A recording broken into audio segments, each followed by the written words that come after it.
naman, pero feel na mo yung bago mong necklace. Kasi ang ganda niya, B. Lalo na yung pendant niya, napakaganda.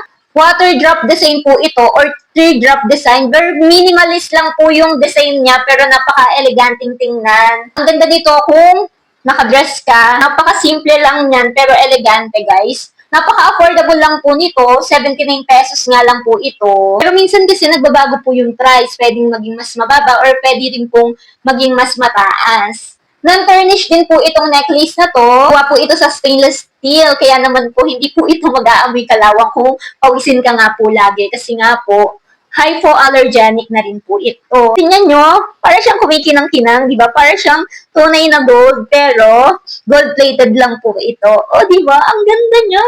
Kung gusto niyo ng mga ganito, B, ilalagay ko yung link dito sa aking yellow basket. O, di kaya naman, ay sa comment section. Kung gusto niyo ng mga gantong style ng necklace, yung lang. Thank you for watching, guys.